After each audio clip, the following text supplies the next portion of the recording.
করেছিল ওই সময় যে বর্তমানে প্রায় 40,000 কোটি টাকা হয়তো। কয় টাকা জোরে বলেন?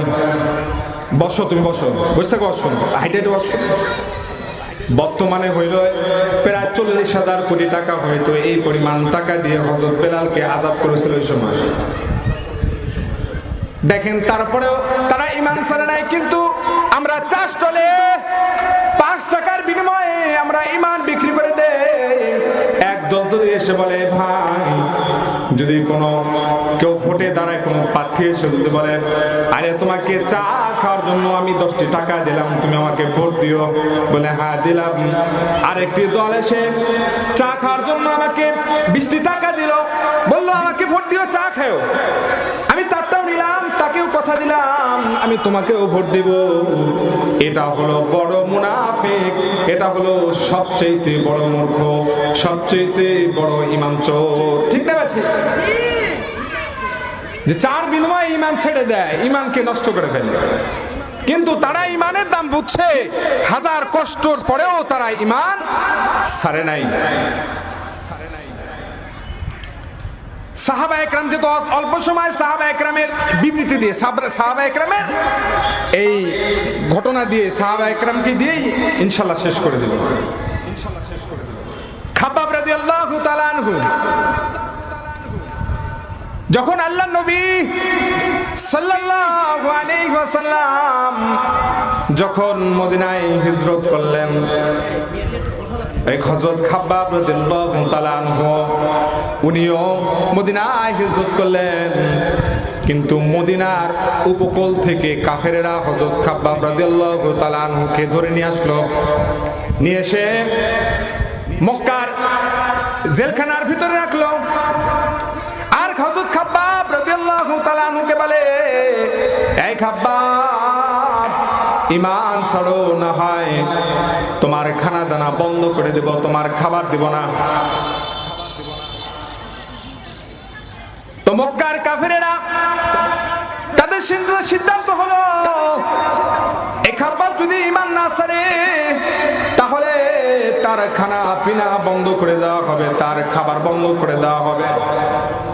হযরত খাব্বাব ঈমান ছাড়লো না, তার খাবার দাবার বন্ধ হয়ে গেল। প্রায় 1 মাস খাবার নাই। কয় মাস? জোরে বলেন। 1 মাস খাবার নাই। কিন্তু জেলখানায় যে দেখভাল করে তার চাচাতো ভাই, সে ওই সময় পর্যন্ত মুসলমান হয় নাই। সাঈদ ইবনে মুসাইব উনি দেখভাল করতেন। তিনি বলেন, 1 মাস পর্যন্ত খাব্বাবকে খাবার দেওয়া হয় না। মক্কার কোনো কাফেররা খাবারের নির্দেশ দেয় নাই, খাবার দেয় নাই। কিন্তু তাকে খাবার না দিলে কি হবে? এই খাব্বাবের আল্লাহ তাহাজ্জুদের সময় যখন খাব্বাব উঠে, যখন ওযু করে আল্লাহর সামনে দাঁড়ায়া 2 রাকাত নামাজ পড়ে বসে কোরআন তেলাওয়াত করত, সাথে সাথে আল্লাহ তাআলা তাকে জান্নাত থেকে আঙ্গুর এনে হযরত খাব্বাব রাদিয়াল্লাহু তাআলা আনহুকে খাওয়াইতেন। সুবহানাল্লাহ। খাব্বাব রাদিয়াল্লাহু তাআলা আনহুকে আল্লাহ জান্নাত থেকে এই 1 মাস জান্নাত থেকে জান্নাতের এই আঙ্গুরগুলো খাওয়াইছে। তো যারা প্রশাসন, যারা দেখভাল করে, তারা বলে, এই মক্কার কাফিররা, তোমরা খাব্বাবকে খাবার না দিলে কি হবে?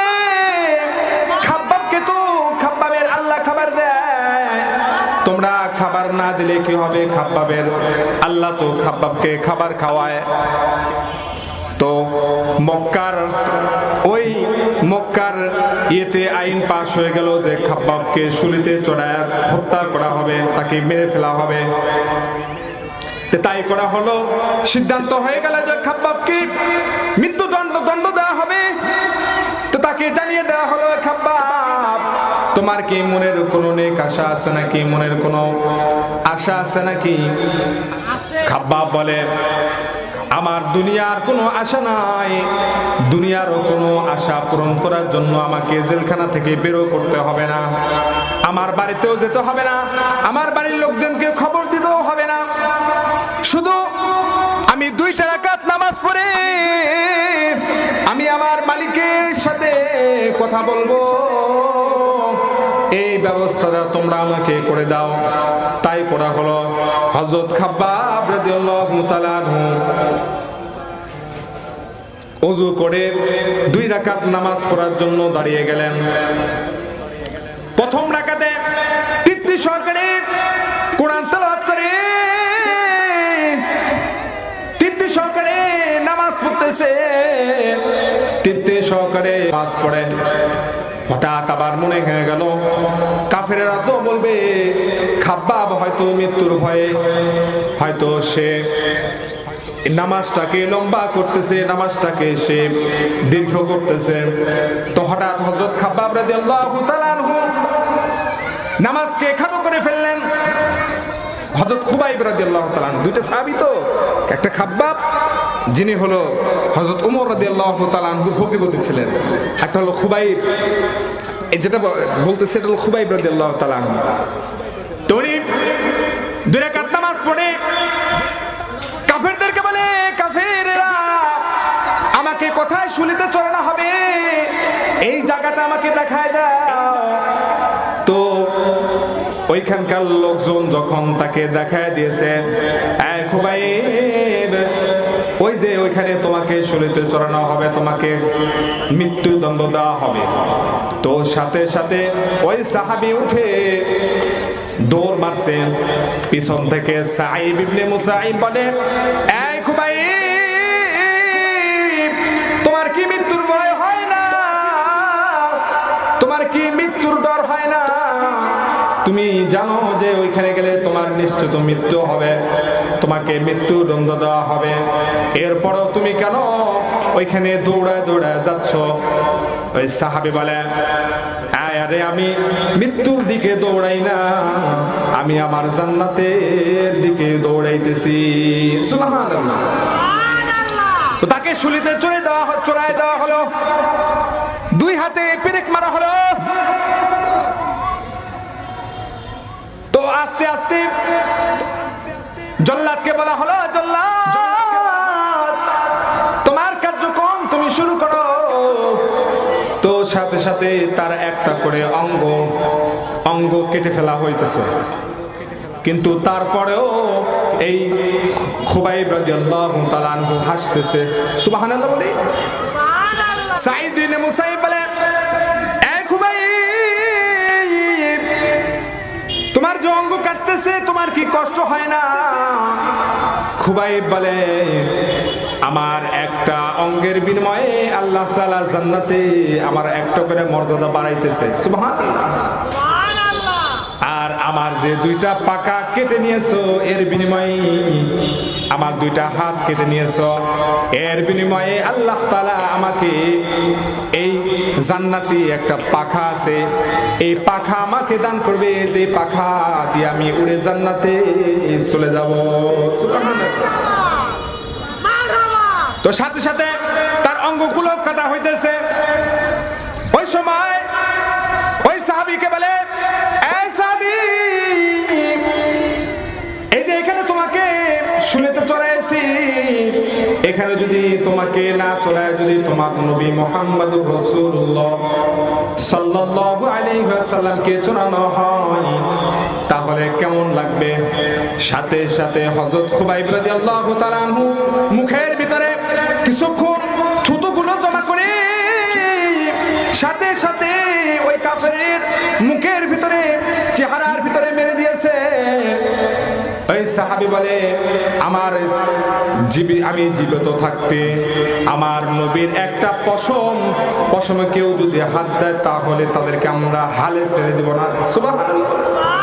সাহাবায়ে কেরাম আল্লাহ নবীকে এত পরিমাণে ভালোবাসেন। সাহাবায়ে কেরাম আমরা আজকে ইবাদত করি না, নামাজ পড়ি না, নবীকে ভালোবাসি না, আমাদের কবরে চিন্তা নাই, আমরা কবরে চিন্তাও করি না, নবীকে ভালোবাসি না। একটু চিন্তা করেন, আজকে অনেক মানুষ মারা যায়, এমন হয় যে আমি আজকে তাকে গোসল করাইতেছি, এমন একদিন আসবে আমার নিজের গোসল হবে। আজকে আমি সাবান দিয়ে তাকে গোসল করাইতেছি, এমন একদিন আসবে যে আমাকে সাবান দিয়ে গোসল করাবে। আজকে 3 টুকরা কাপড়, মহিলাদের জন্য 5 টুকরা কাপড় আমি মানুষকে পরিধান করাইতেছি। এমন একদিন আসবে যে আমাকে সাদা কাপড়ে পেঁচিয়ে প্যাকেট করে ওই অচেনা ঘর, আযাবের ঘর, ওইখানে আমাকে রেখে আসবে। কি হাল হবে? আল্লাহর নবী বলেন, এ সাহাবীরা, তোমরা যে দেখো ছোট্ট একটা কবরের ছোট্ট একটা মাটির ঘর, এটা কিন্তু আসলে মাটির ঘর নয়, এটা কারো জন্য জান্নাতের একটি বাগান, জান্নাতের একটি টুকরা, আবার কারো জন্য জাহান্নামের একটি গর্ত। আমরা চিন্তা করি না, আমাদের যে পেরেশানি ধরে না, আমরা চিন্তাও করি না যে আমাদের মরতে হবে না। সাহাবায়ে কেরাম শুধু নবীকে ভালোবাসতো আর আল্লাহকে ভালোবাসতো, এমন ঈমান আনছে, তারা নিজের জীবন দিয়ে দিয়েছে, কিন্তু ঈমান ছাড়ে নাই, আমল ছাড়ে নাই। কিন্তু আমরা ঈমানও ছেড়ে দিয়েছি, আমাদের আমল নাই। আমাদের আমলের দিকে তাকাইলে মনে হয় যে আমাদের ইসলাম পালন করতে মানে আমাদের ঠেকায় পড়ছে।